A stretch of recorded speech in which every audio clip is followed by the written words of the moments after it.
Eh bien, bonjour et bienvenue sur ma chaîne. Je voulais aujourd'hui, ça fait déjà un petit moment que je dois vous poster cette vidéo, continuer donc la suite des vidéos que je vous ai proposées sur les fonctions jungiennes. Donc, nous avions vu la dernière fois la fonction sensation. Et cette fois-ci, nous allons voir la suite, donc la fonction intuition. Je vais vous montrer tout de suite.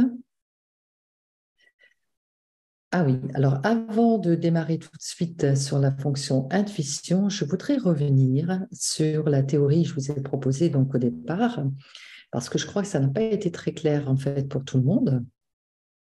Donc je vais vous euh, faire un petit rappel en fait de la structure des 4 fonctions jungiennes. En fait, voilà, ce que je voulais vous expliquer, c'est comme je vous l'ai expliqué d'ailleurs, il y a 4 fonctions. Les fonctions marchent par paire. Donc, on avait démarré par la fonction sensation. Attendez, je vais prendre le pointeur.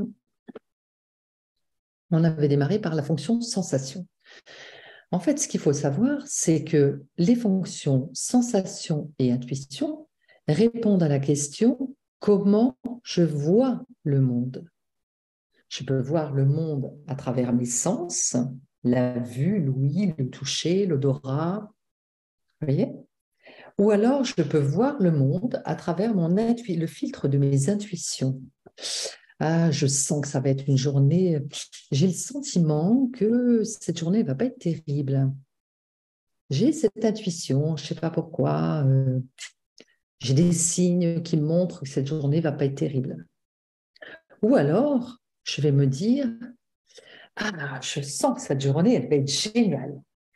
Parce que je sens que j'ai de l'énergie, je sens que je vais bien, j'ai un certain nombre de paramètres au niveau sensation qui me donnent cette impression que la journée se passera bien. Vous voyez? Donc, c'est comment je vois le monde.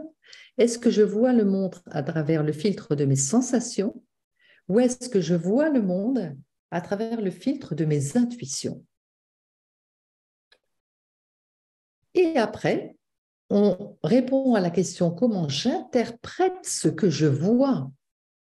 Comment j'interprète ce que je vois, ça va être par le filtre de mes sentiments ou alors ça va être par le filtre de ma pensée. J'ai le sentiment que dans cette soirée, je n'ai pas trop plu à ces personnes. Pourquoi? C'est un sentiment. Je ne sais pas pourquoi. J'ai ce sentiment-là. Ou alors, je pense que j'ai pas trop plu à cette personne parce que j'ai remarqué que quand je lui ai parlé, elle m'a dit ça, ça et ça. Et quand je lui ai contre-argumenté ça, elle m'a dit ça, ça et ça. Je sens du coup que le deal, je ne vais pas le faire, quoi. Vous voyez, la façon dont j'interprète, c'est par mon fonctionnement mental. Donc ça sera le domaine de la pensée. Je sens que le deal, je ne vais pas le faire. Je ne l'ai pas senti, mon client. Là, c'est simplement, ça repose uniquement sur mes impressions. Vous voyez? Donc ça, ce sont les 4 fonctions qui me permettent de fonctionner dans le monde, de prendre contact avec le monde qui m'entoure. Donc, la dernière fois, nous avions vu la fonction sensation. Et je vous avais dit que les 4 fonctions les 4 principes sont représentés par les 4 premières cartes du tarot de Marseille, c'est-à-dire le battleur, la papesse, l'impératrice et l'empereur. Mais ça ne veut pas dire que dans ces fonctions-là, il n'y a que ces 4 cartes-là. Vous voyez? En fait, il y a 5 cartes dans chaque principe. Vous voyez? Et c'est pourquoi, quand je vous ai expliqué la fonction sensation, j'ai pris l'exemple de l'empereur. Et je vous avais dit, l'empereur sensation,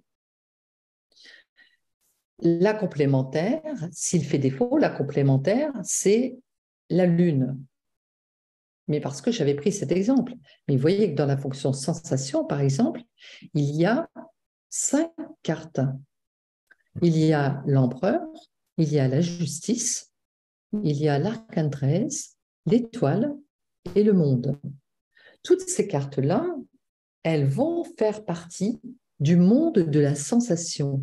C'est-à-dire qu'à travers toutes ces arcanes, la personne filtre le monde, ce qu'elle voit, à travers ses sens, mais de manière différente si je suis un empereur, de manière différente si je suis une justice, si je suis l'arcane 13, l'étoile ou le monde.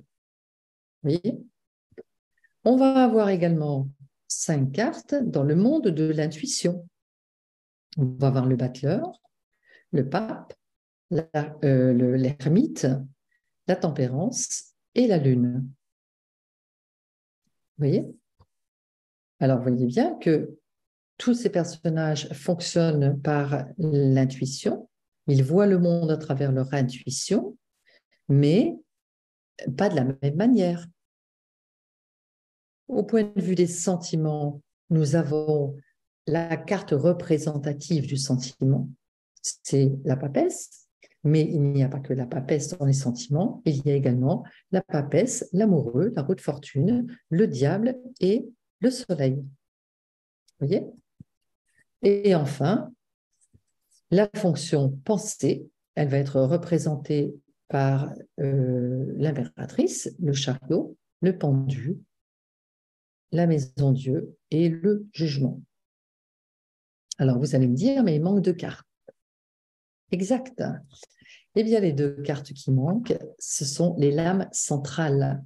C'est-à-dire, quand je ne suis pas dans ces 4 représentations, je suis au centre de moi, et soit je regarde le monde de manière objective et je suis dans la force, ou de manière subjective et je suis dans le mat.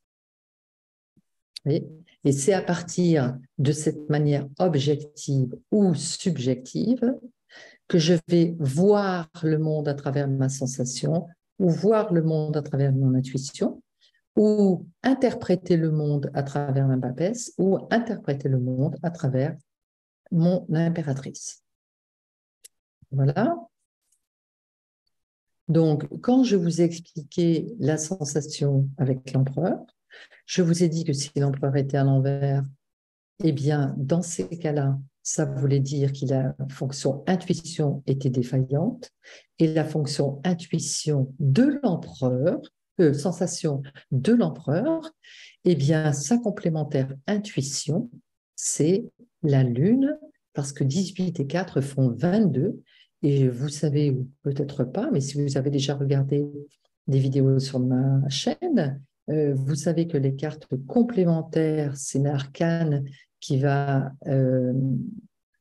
permettre de faire la somme des deux, vont permettre de retomber sur le 22. Donc, l'empereur, c'est le chiffre 4. Et donc, la complémentaire sera donc le 18. Et je vous ai montré tout à l'heure que le 18 faisait partie du monde de l'intuition. Et donc, c'est pourquoi la dernière fois, je vous ai dit que l'empereur, s'il était à l'envers, il lui manquait l'énergie de la lune. Et parce que certaines personnes m'ont demandé, mais alors à ce moment-là, le battleur, je ne comprends pas avec le battleur, c'est quoi l'intuition? Eh bien non, c'est une autre carte de l'intuition que je vous avais montrée. Donc c'est pourquoi il y a eu cette confusion. Voilà, bon là, je ne sais pas si j'ai été plus claire, hein. Je ne sais pas si c'est limpide maintenant chez vous. Mais en fait, voilà, ce sont ces éléments-là que je me suis rendu compte que j'ai occultés. Et c'est vrai que si on n'a pas l'ensemble, peut-être que c'est plus compliqué de comprendre le fonctionnement. Voilà. Donc, est-ce que vous êtes prête maintenant? est prêt à ce qu'on aille un peu plus loin et qu'on voit maintenant l'intuition à travers le principe de l'intuition. Et on va prendre la première carte, c'est-à-dire le battleur.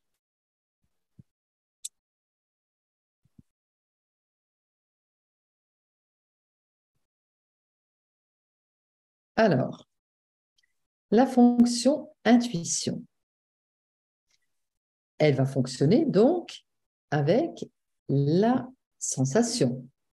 Et comment savoir la paire qui va permettre de faire fonctionner le battleur?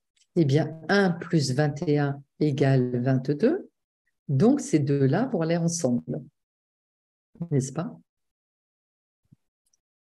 Alors, voyons maintenant en détail ce que le battleur nous propose.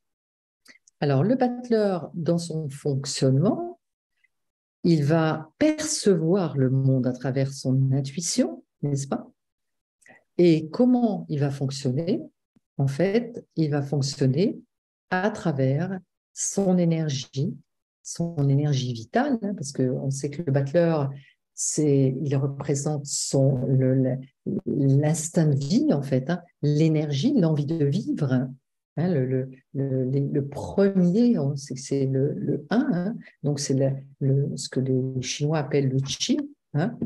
Donc, ça représente l'énergie vitale. Hein. Quelqu'un qui est symbolisé par un battleur, c'est quelqu'un qui a une énergie importante.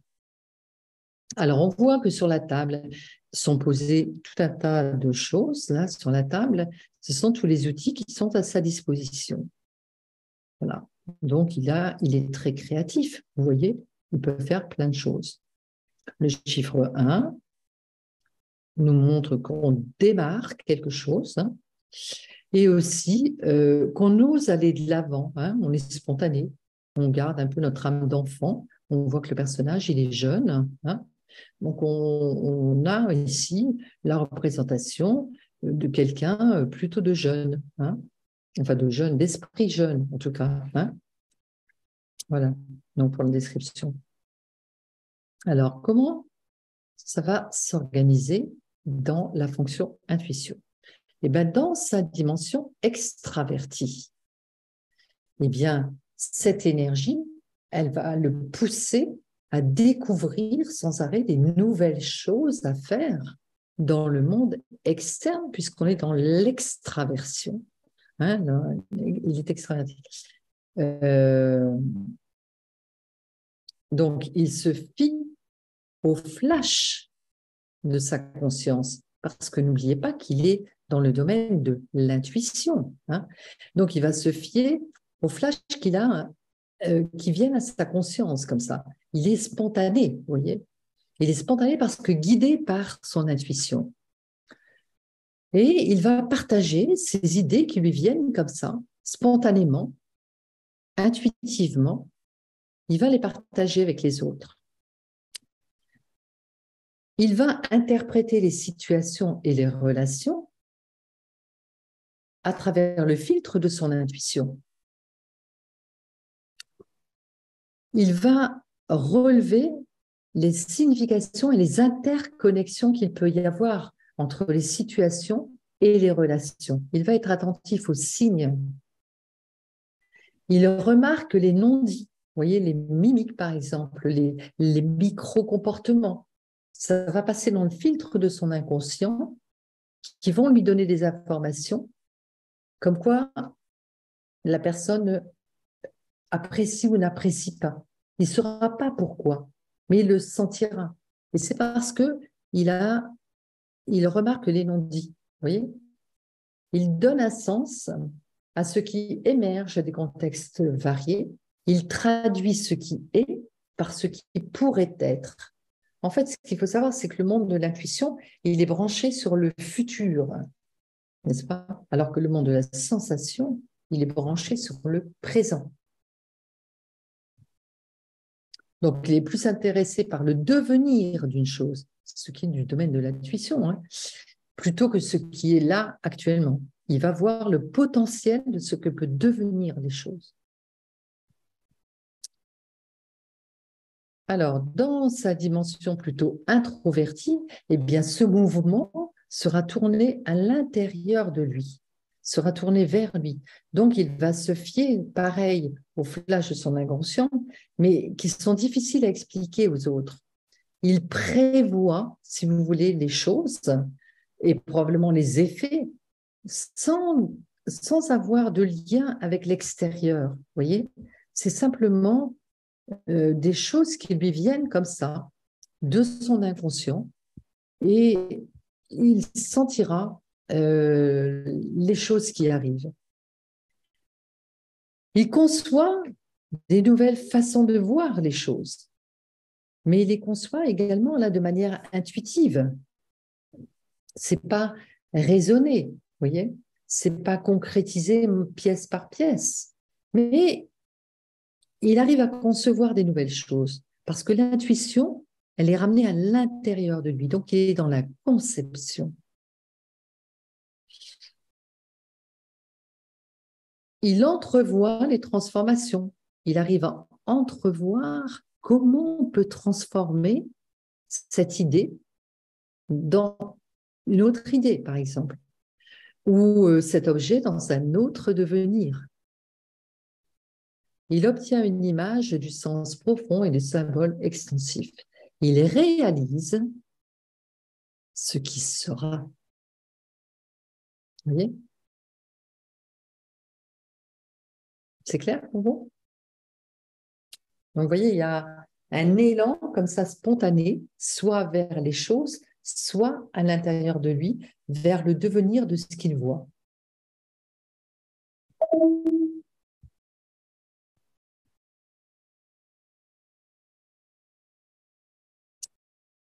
Alors,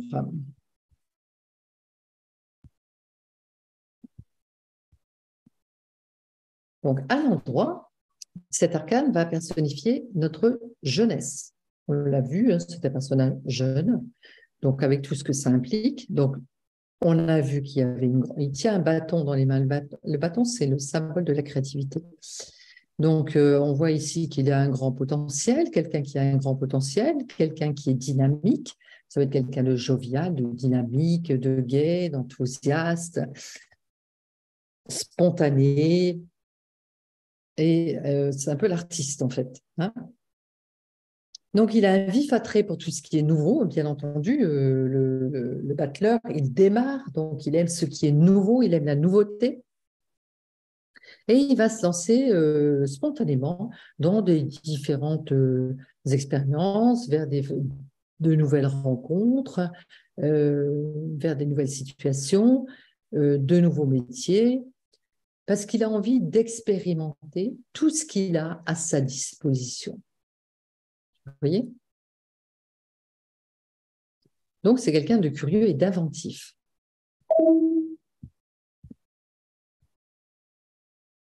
Notre intuition nous guide vers des expériences nouvelles pour accroître notre potentiel, c'est-à-dire que tout ce qu'il a en potentialité devant lui, eh bien, il va l'expérimenter pour pouvoir après réaliser ce qui marche le mieux.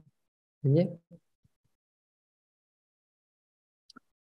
Là, c'est quand tout va bien. Mais on a vu que quelquefois, tout peut aller moins bien. Donc là, au lieu d'avoir une joie de vivre, un élan, une spontanéité, eh bien, on ne va plus avoir cette joie de vivre, cette spontanéité, ce dynamisme, tout ça. Donc, on a quelque chose qui était cassé, probablement, dans notre petite enfance. On a perdu notre âme d'enfant, vous voyez? Ça peut être le reflet d'une vie qui a été trop dure physiquement. Oui, ça peut être, par exemple, un enfant qui a dû très tôt prendre en charge les tâches quotidiennes d'une famille, par exemple, vous voyez? Ou alors, le contact avec la mère a pu être absent. Alors, quelquefois, c'est physiquement, mais quelquefois, c'est moralement, psychiquement. La mère peut être, par exemple, déprimée et être là, mais ne pas être présente. Vous voyez? Et donc, il y a une prise en charge, du coup, trop lourde pour un enfant de toutes les difficultés. Vous voyez. Ou alors, la mère a pu être brutale. Vous voyez, la mère a manqué de tendresse, de gestes tendres. Et donc, il y a quelque chose euh, qui fait que l'enfant a été heurté. Alors, pour éviter d'être en contact avec ce mal-être, l'enfant va se réfugier dans un monde imaginaire. Pour fuir la réalité, pour fuir quoi? Eh bien, on va développer l'intuition pour fuir la sensation. Pourquoi? Parce que la sensation, elle est lourde, elle est pesante, elle est désagréable. Et donc, du coup, je vais fuir cette sensation, je vais la refouler et je vais fuir la réalité et je vais rester dans un monde imaginaire. Ou alors, je vais développer un fort potentiel intuitif, la voyance par exemple, mais la voyance sera sans support matériel. Vous savez, vous avez des voyants qui ont besoin par exemple des photos, des choses comme ça. Lui, simplement, comme ça, il va pouvoir développer la voyance. Mais attention, cette voyance peut être déconnectée du réel et dans ces cas-là, perdre le contact avec la réalité. Là, on sera dans le fantasme. Voyez.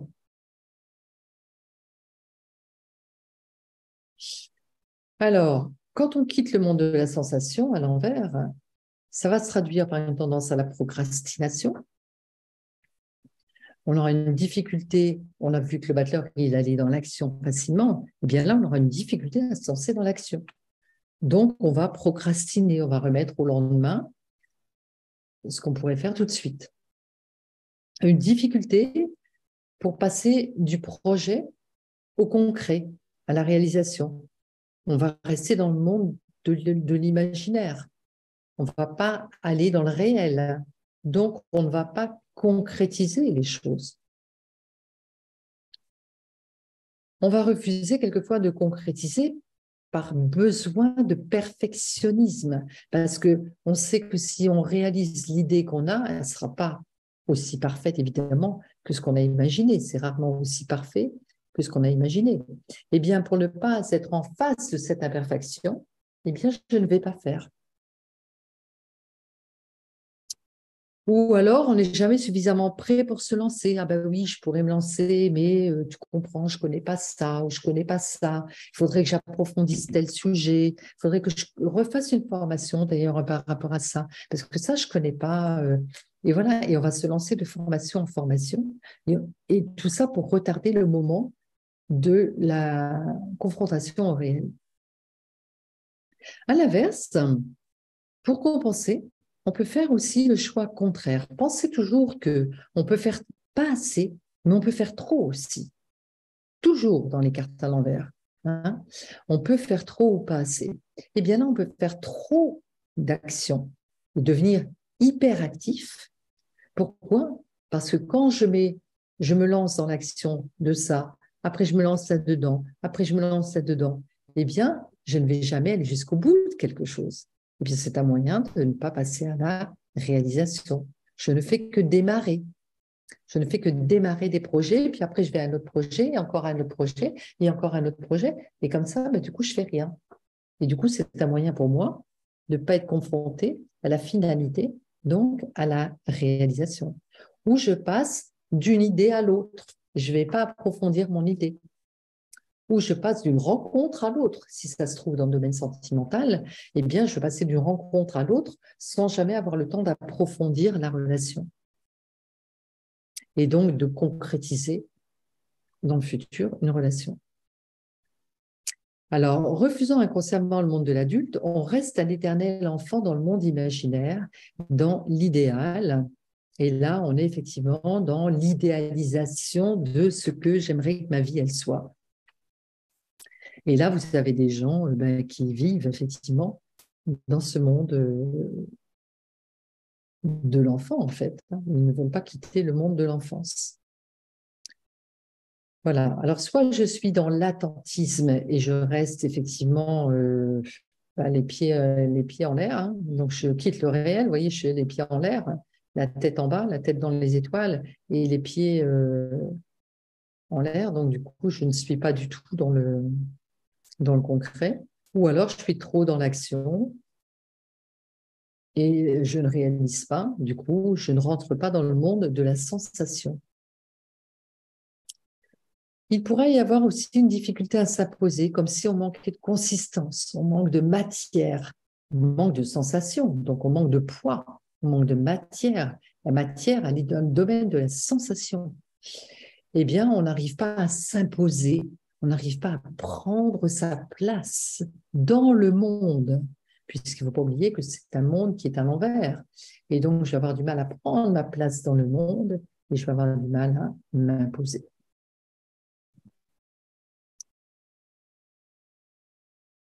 Donc, l'identification à l'arcane complémentaire, pour se réaliser, donc vous avez bien compris que le battleur a besoin de passer dans la fonction sensation, représentée par le monde, n'est-ce pas? La personne va trouver sa place dans le monde en incarnant ses idées.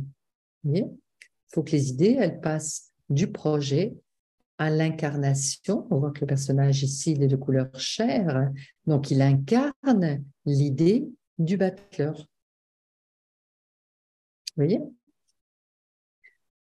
Vous comprenez le parallèle qu'il y a entre l'intuition et la sensation? L'intuition sans la sensation ne peut rien. La sensation sans l'intuition, c'est pareil. Alors, je vais vous donner quelques exemples de petites phrases qui vont illustrer ces deux domaines pour clore le chapitre. Alors, la sensation, elle a les pieds sur terre. L'intuition, elle a la tête dans les étoiles. Mais la tête dans les étoiles, ce n'est pas forcément négatif. C'est ce qui va permettre d'avoir des idées. Parce que si je suis trop concret, je ne vais pas pouvoir imaginer des choses nouvelles. Et ma table, elle ne restera qu'une table, vous voyez? Or, si j'ai des idées, peut-être qu'avec cette table, eh bien, je vais en faire un meuble, vous voyez? Mais c'est bien l'intuition qui va me donner cette idée-là.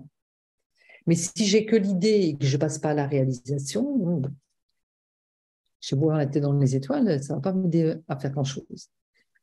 L'intérêt dans la sensation est orienté vers les faits, vers le concret. L'intérêt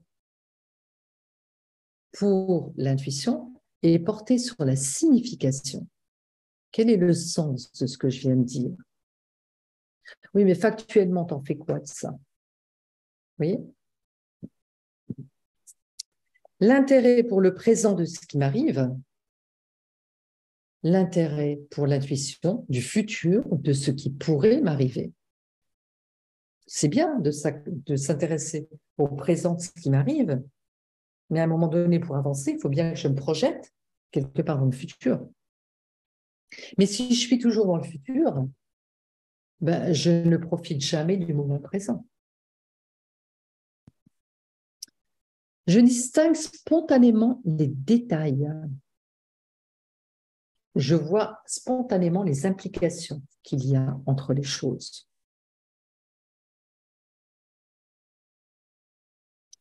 Je suis plus à l'aise avec les procédures habituelles. Je vois les nouvelles façons de faire les choses. Il y en a un qui va aimer les procédures pour faire les choses, les process, tandis que l'autre va aimer plutôt des nouvelles façons de faire les choses plutôt que de répéter ce qui a déjà été fait par nos ancêtres. Les deux ont du bon. Hein. Tout dépend à quel moment je le fais. Parce que si jamais je n'innove pas les habitudes, ben je vais toujours rester sur le même truc et je vais pas évoluer. Maintenant, si je suis toujours en train d'inventer la roue, je ne vais pas avancer non plus. Je me souviens plutôt des faits, des événements. Moi, je me souviens plutôt des enjeux et des enchaînements qu'il y a eu. Vous voyez? Il y en a un qui aura un souvenir porté sur les faits, l'autre, il aura un souvenir de « ah oui, je me souviens pourquoi je me suis disputée avec elle, en fait, il y avait ça, ça, ça, vous voyez ?» les enchaînements des choses. Tandis que l'autre, ça va être les faits. J'aime que les choses soient claires.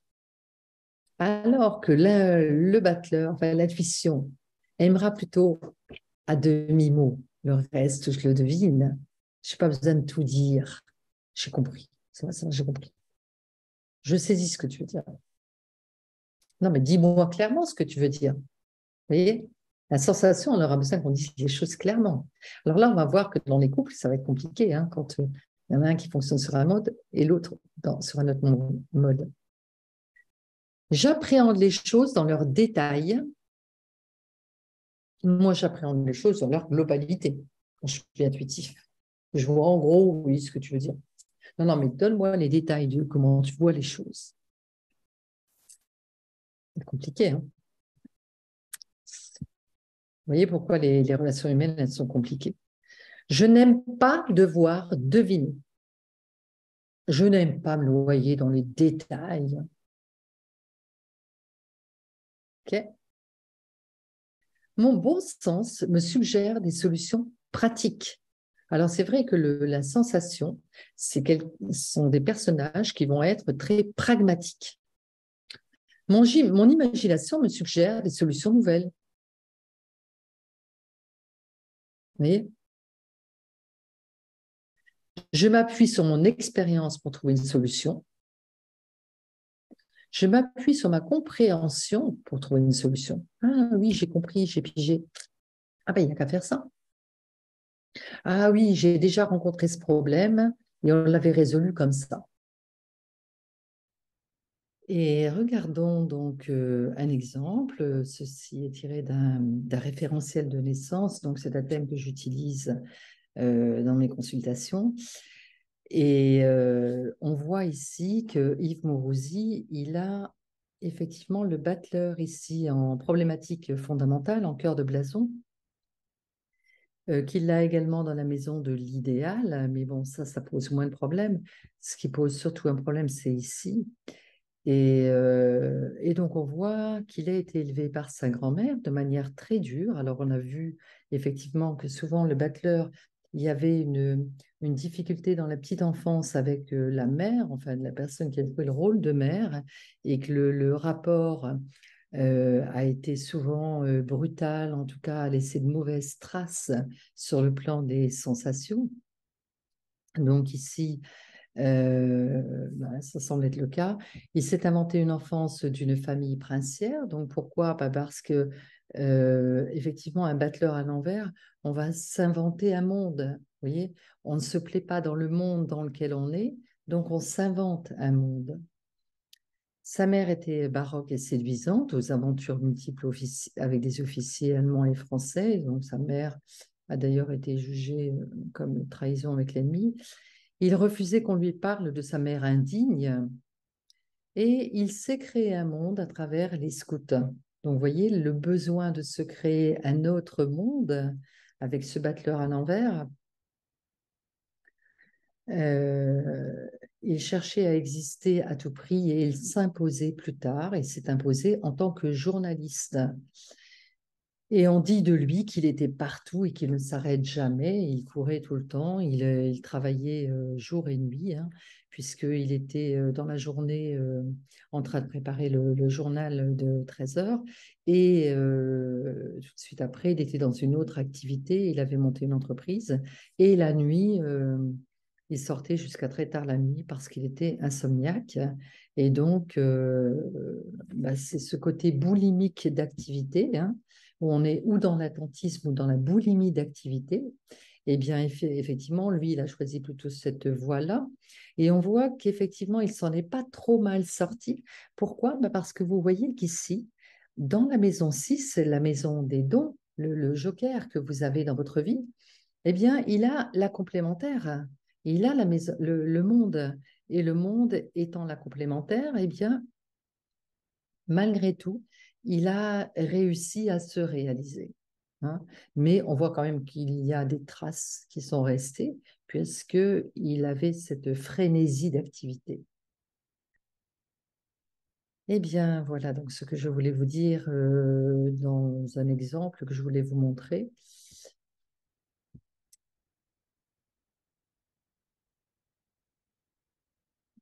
Donc, on verra la prochaine fois donc l'impératrice, n'est-ce pas? Et qui fera partie du monde de la pensée. Eh bien, j'espère que cette vidéo vous a plu et que vous allez continuer de me suivre sur ma chaîne. Et je vous dis au revoir et à très bientôt.